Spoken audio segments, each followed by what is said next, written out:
What's up mga pre? Ako yung host, Alvin Pacheco, at welcome sa Pinoy Rig Enthusiasts, kung saan bibigyan namin kayo ng mga reviews, insights at mga unboxing. So alam ko, hinihintay nyo na at ang dami sa inyo na minsan yung iba naiirita na kasi gusto na nila mapanood yung review namin ito ni Lenovo L340 Gaming. So nakita nyo yung preview namin noon nung event ni Lenovo. So isa to sa mga budget gaming laptop ngayon para sa mga students or sa mga gusto ng slight to moderate gaming experience dyan dahil sa kanyang performance daw. So titignan natin yan ngayon. Pero magpapasalamat muna ako kasi umabot na tayo ng 15,000 subscribers as of now na sinushoot ko tong video na ito. So bilang papasalamat namin para sa inyo guys sa pagsuporta sa Pinoy Rig Enthusiasts is meron kaming special announcement sa end ng video na ito tungkol dito sa laptop na ito. So wag nyo muna i-skip, papanoorin nyo muna syempre yung review nitong laptop na ito. So guys, simulan na natin. Ito ang Lenovo L340 Gaming.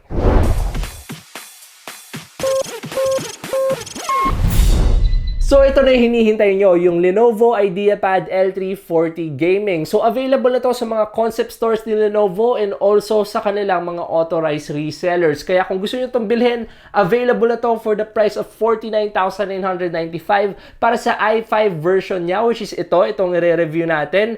Tapos meron rin siyang i7 counterpart which is priced naman around 59,995.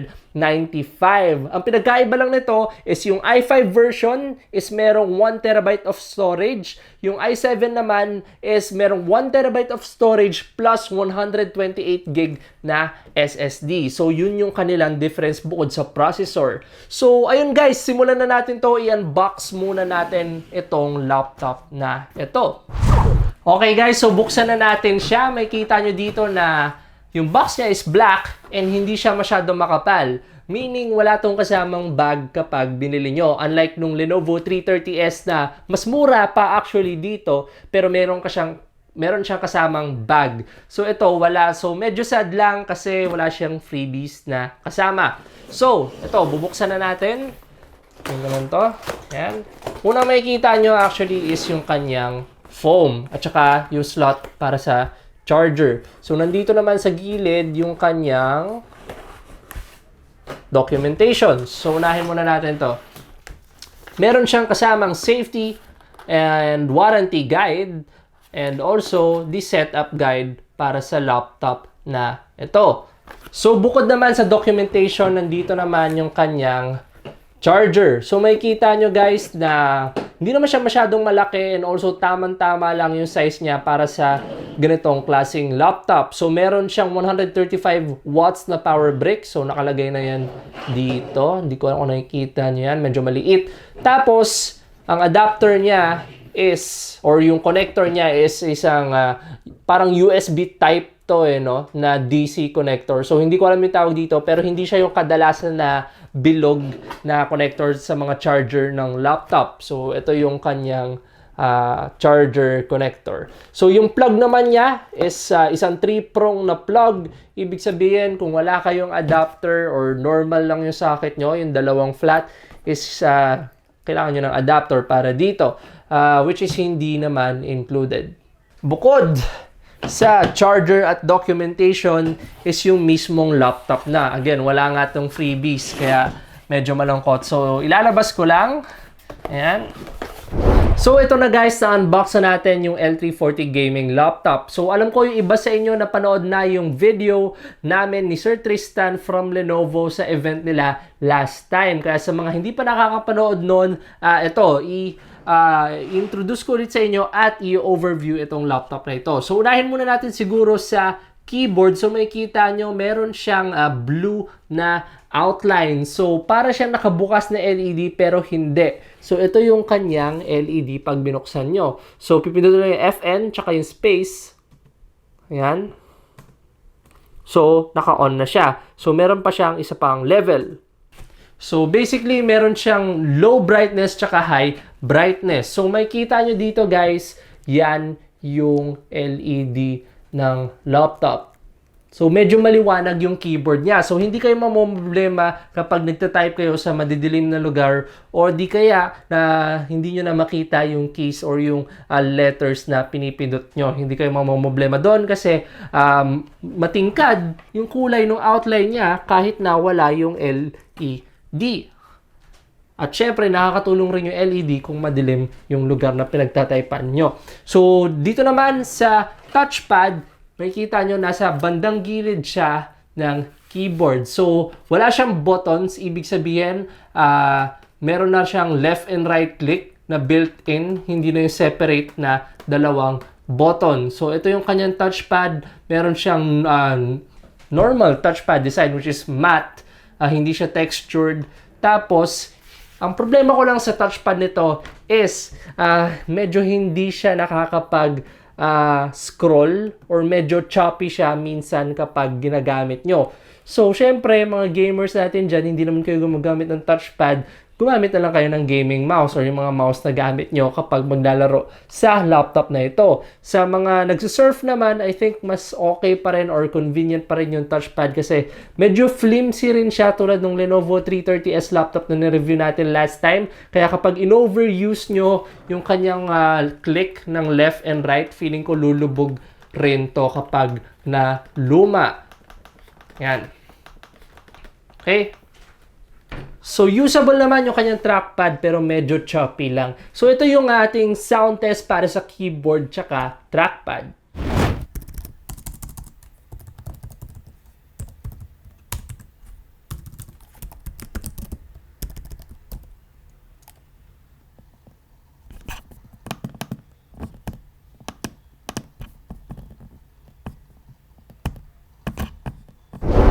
Alright guys, so pumunta naman tayo sa kanyang screen. Makikita nyo guys dito is meron siyang 15.6 inch Full HD, ibig sabihin 1080p, IPS panel. So, meron siyang IPS panel which is maganda dahil kapag nililipat-lipat mo yung angle ng screen or ng panel ng laptop na ito is hindi masyadong nagbabago yung kulay or contrast ng nakikita mo sa kanya. So, ibig sabihin maganda siya for content creators or di kaya sa mga kailangan ng magandang kulay na monitor para sa laptop. So, meron nga pala itong 72% RGB, sRGB. So, alam ko medyo mababa yun para sa mga graphic designer or sa mga, yun nga, content creator.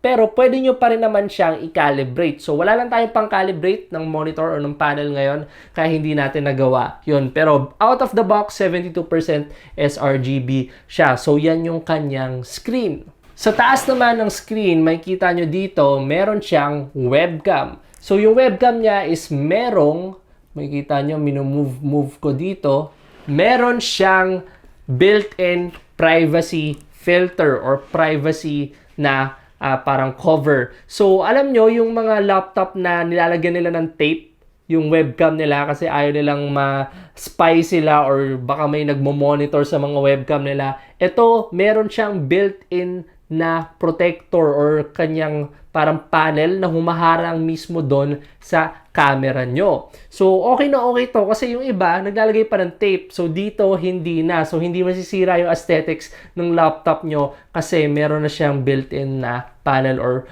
parang screen para sa webcam nyo. So, ito yung camera test natin para sa webcam niya. What's up mga pre? Ako yung host, Alvin Pacheco at welcome sa Pinoy Rig Enthusiasts. So, ito yung webcam test and sound test ng kanyang built-in mic and webcam. So, may electric fan dito sa bandang right ko or left nyo, ewan. Tapos, nagbablast siya papunta sa akin. Hindi ko alam kung naririnig nyo yung electric fan na yun. So, ito naman yung privacy shutter na included dito sa laptop na ito. So, makikita nyo, physical talaga siya na harang. Ayan o. So, yan yung halfway nung kanyang privacy shutter. Tapos, ito na kapag nakasara. So, talagang wala kayong makikita. So, napapansin nyo, medyo maganda yung quality ng webcam kasi may nakatutok na dalawang lights sa akin. Pero ito yung itsura niya kapag walang ilaw. Yan. Tsaka, yan. Medyo madilim. Tapos lumiliwanag siya. Ayan. So, nag-a-adjust naman siya pero medyo nagiging laggy na yung yung camera nyo kasi binabuffer niya yung extra na frames na nakikita niya. So, yan yung ating camera test para sa webcam ni Lenovo L340 Gaming. Alright guys, so next naman bukod sa webcam is yung kanyang casing. So, sa likod, may kita nyo na meron siyang brushed aluminum finish design. Pero actually, yung case na to is plastic. So, maganda yon na fake brushed aluminum design siya kasi hindi siya masyado nakakakuha ng fingerprints, hindi kagaya nung totoong brushed aluminum na mga cases or chassis sa mga laptop. So may kita nyo, simple lang siya, walang sumisigaw na gaming sa laptop na ito kahit na gaming yung pangalan niya.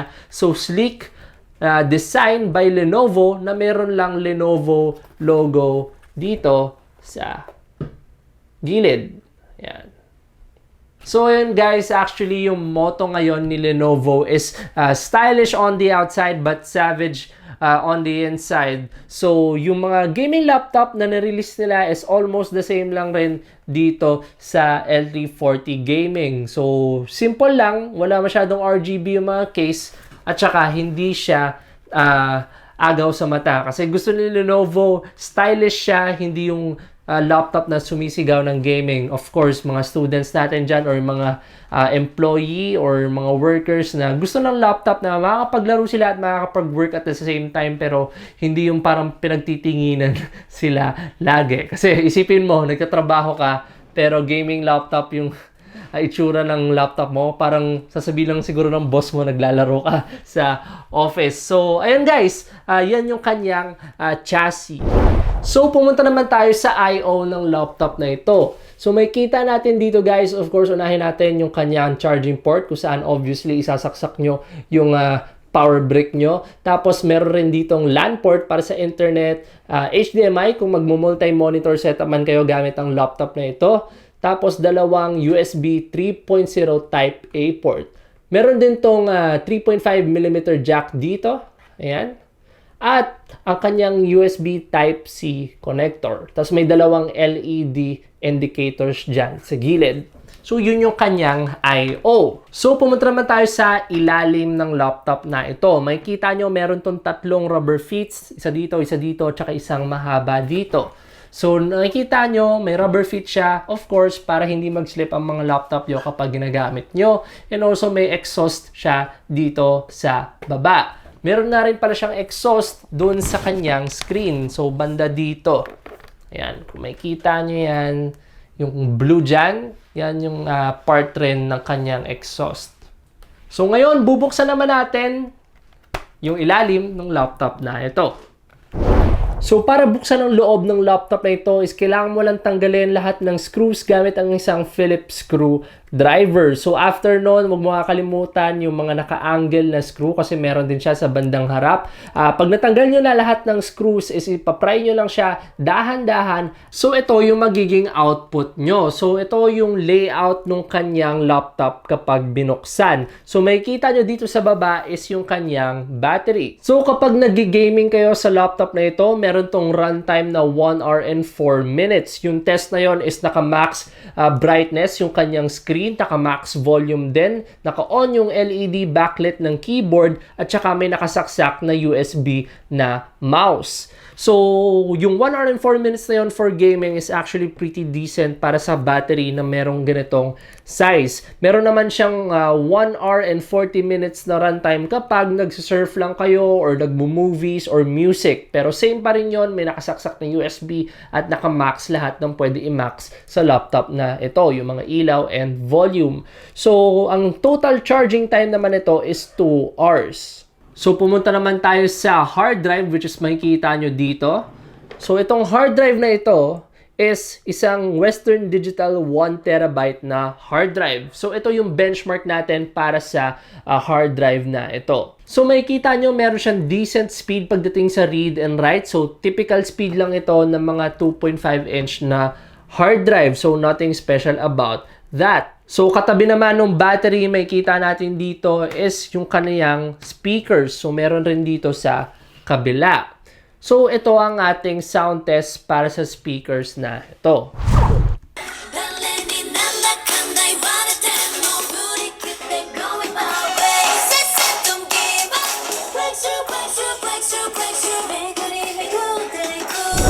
So next naman is yung kanyang M.2 slot na makikita nyo dito. So pwede kayong maglagay ng mga SSD sa laptop na ito kung gusto nyo mag-upgrade ng inyong storage. So ang ina-accept lang nito is PCIe na SSD, so hindi siya tatanggap ng SATA SSD. So take note of that. So meron kayong additional storage para sa laptop na ito kung gugustuhin nyo man.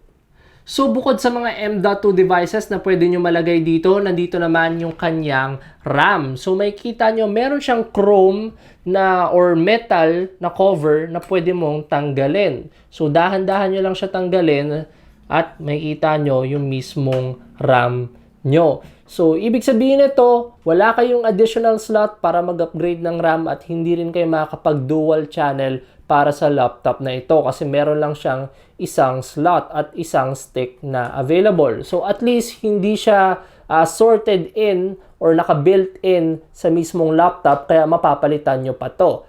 Ang memory naman na naka-include dito is isang Micron na DDR4 8GB 2600 na memory. So makikita naman natin dito sa cooler, meron tayong dalawang low profile fan na magkaibang size at yung init niyan is pumupunta dito sa dalawang copper heat pipes na papunta sa ating CPU which is yung i5-9300H at saka yung ating GPU naman na meron tayo dito na GTX 1650 ni NVIDIA. So yung temperature natin is actually pretty decent pero on max load, medyo nagtuturbo na itong cooler na ito. Pumapalo tayo ng mga around 90 degrees mahigit sa ating benchmark. Pero don't worry, hindi naman tayo nagkakaroon ng bisod dito nung minax load namin. So stable pa rin siya kahit na na-reach na niya yung max temp niya, which is okay para sa laptop na ito. Ang hindi ko lang nagustuhan, since nasa bandang keyboard siya or nasa itaas ng laptop, is medyo mararamdaman mo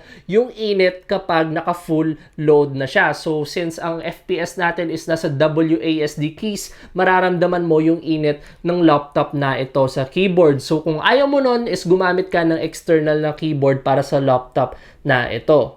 So, yan yung layout or yung makikita nyo kapag binuksan nyo tong laptop na ito. So, pumunta naman tayo sa benchmarks. So, nag-benchmark tayo ng mga iba't ibang games ranging from a AAA game tsaka mga esport gaming title. So, unahin natin sa Resident Evil 2 Remake.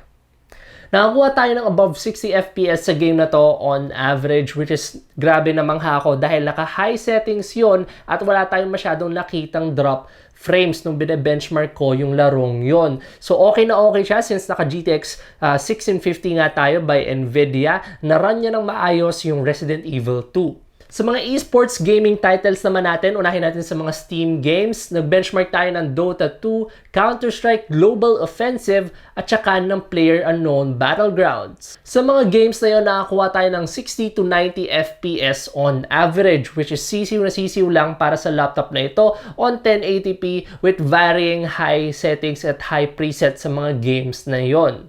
Sa Ubisoft naman, benchmark natin ang Tom Clancy's Rainbow Six Siege at nakakuha rin tayo ng 90 FPS and above pagdating sa average. Sa Origin naman, yung Apex Legends, nakakuha tayo ng above 60 FPS para sa game na yon on average. Habang sa Epic Games naman, isa sa mga pinakasikat nilang game which is yung Fortnite, which is free, nakakuha tayo on high settings ng above 60 FPS. Actually, it's almost 100 FPS on average, which is okay na okay para sa laptop na ito. Overall, masasabi ko lang sa mga gaming benchmark natin is naran naman niya above 60 FPS and more. Actually, umabot pa tayo ng almost 100 FPS on average. Is okay na okay siya para sa mga budget gamers natin dyan. So, swak na swak tong L340 Gaming kasi meron rin siyang GTX 1650 ni NVIDIA, which is mas malakas ng onte sa 1050 Ti pero mas maganda yung kanyang thermal performance at saka yung kanyang power consumption. Para naman sa CPU benchmark, gumamit tayo ng Cinebench R20. So nakita natin doon na meron tayong CPU performance na katapat lang ng isang i7 na 6th gen at medyo malapit na rin sa 7th gen na performance. Sa single core ratio naman, makikita natin na meron tayong performance na somewhat near sa 1st gen na Ryzen 7 para sa laptop na ito. So okay na okay rin yung kanyang i5-9300 na processor. Isa pa sa mga synthetic benchmark natin is yung 3D Mark benchmark na ginawa natin sa laptop na ito. So, running Skydiver on 1080p default setting ng 3D Mark is nakakuha naman tayo ng decent score. Mga around 19,000 yung score natin, which is okay para sa mga gaming notebook tulad nito. So, dyan natatapos yung benchmark natin. So, overall, kung naghahanap ka ng isang gaming laptop na hindi masyadong litaw sa paningin ng iba at also may magandang performance on a budget, marirecommend ko talaga tong L340 Gaming ni Lenovo. So, again, hindi to part ng Legion gaming nila, is part of the IdeaPad lineup. Kaya medyo mura siya for its performance. So, para sa kanyang pros and cons na sinabi ko, yung kanyang keyboard, yung temperature niya and all. So, bibigyan natin si Lenovo L340 Gaming ng Silver Award. So, dyan natatapos ang ating review para sa product na ito. So, pumunta na tayo sa special announcement na sinasabi ko kanina sa unahan ng video na ito. So, nakipag-collaborate ako kay Lenovo para mabigyan ko yung mga pre ng isang special promotion na alam ko magugustuhan nyo. So, pipili kami ng lucky 40 subscribers ni Pinoy Rig Enthusiasts na makakakuha ng L340 Gaming laptop na ito by Lenovo for just 44,995 pesos or meron kayong 5,000 pesos na discount. Bukod sa discount na yan, nagdagdag rin si Lenovo ng Accidental Damage Protection Bundle para sa warranty nyo. So, ibig sabihin, yung crack screen, yung accidental drop, at saka yung liquid spills dito sa laptop na ito is mako-cover na nung warranty niya. So, worth around 2,000 to 3,000 pesos yung bundle na iyon. Next naman is yung first 5 na mag-a-avail ng laptop na ito. Kung kasama ka dun sa Lucky 40, makakuha ka ng limited edition dry fit polo shirt ni Pinoy Rig Enthusiasts. So nagtatanong kayo, paano kayo sasali sa promotion na ito? So, all you have to do is go to the Legion Philippines, Lenovo Philippines Facebook page at saka sa page namin para makita yung promo mechanics. So, magiging available yung promotion na yon on July 20th sa SM North Ed sa Annex sa Legion Concept Store nila. So, dun nyo lang siya pwede ma-avail. Kaya guys, ito yung parang paregalo ko sa inyo since 15,000 subscribers na tayo. Binibigyan ko ngayon kayo ng chance para makapag-upgrade or makabili ng laptop nyo this coming summer or back to school na promo. So meron nga palang Great Northern Sale si SM para sa kanilang mga tech or gadgets. So make sure to check that out in their Facebook page also.